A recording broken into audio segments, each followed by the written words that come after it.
ഇതെല്ലാം കേട്ടിട്ട് എന്റെ വീട്ടുകാർക്ക് പറഞ്ഞെ കൊണ്ട് കളയാനല്ല ഞാൻ ജീവിച്ചിരിക്കും. എടി ഞാൻ നിന്നെ എന്റെ മുത്തിന് എനിക്ക് വേണം, ഞാൻ എവിടെയും കൊണ്ട് കളയില്ല. ഇത് നിന്റെ വാ കൊണ്ട് പറഞ്ഞ് ഈ പ്രശ്നം ഇവിടെ തീർക്കണം. ഇനി ഇത് നമ്മുടെ ലൈഫിൽ ഇനി വരരുത്.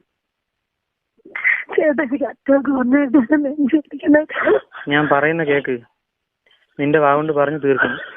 പിന്നെ എത്ര 3 പ്രാവശ്യം പോയുള്ള? എനിക്ക് അങ്ങനെ അറിഞ്ഞൂടാ. അവന്റെ വീട്ടിൽ ഞാൻ ഇടയ്ക്ക് പോയിട്ടുണ്ട് കേട്ടോ.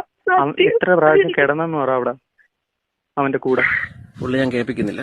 ഇത് നടന്ന സംഭവമാണ്. തിരുവനന്തപുരം വരതന്നൂർ നടന്ന സംഭവമാണ് ഇത്. ഈ കോളിന് ശേഷം ഈ പുള്ളിക്കാരൻ പട്ടാളക്കാരനായിരുന്നു. സ്വന്തം തോക്കെടുത്ത് വെടിവെച്ച് അപ്പോഴേ ആത്മഹത്യ ചെയ്തു.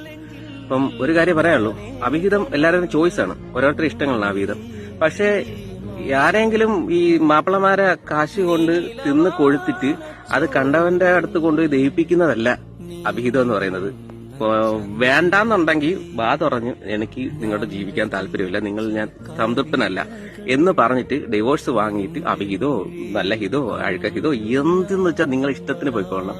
അല്ലാതെ ഇതൊക്കെ ഒരു സ്നേഹിക്കുന്ന ഒരാൾ ഇതൊക്കെ കേട്ട് കഴിഞ്ഞാണ്ടല്ലോ, സത്യം പറഞ്ഞാൽ ഈ സൂയിസൈഡ് ഒക്കെ നടക്കുന്നതിന്റെ മെയിൻ സംഭവം സഹിക്കാൻ പറ്റത്തില്ലെന്ന്. നമ്മൾ ജീവൻ തുല്യ സ്നേഹിക്കുന്ന ആൾക്കാരൊക്കെ നമ്മൾ ചതിക്കുക എന്ന് പറഞ്ഞാൽ ഒരു ചിന്തിക്കാം. നമ്മുടെ സ്നേഹിക്കുന്ന ഒരാൾ വേറൊരാളുടെ കിടക്കുന്നൊക്കെ പറഞ്ഞ ഒരിക്കലും സ്വപ്നത്തിൽ പോലും ചിന്തിക്കാൻ പറ്റുന്ന ഒരു കാര്യമല്ല.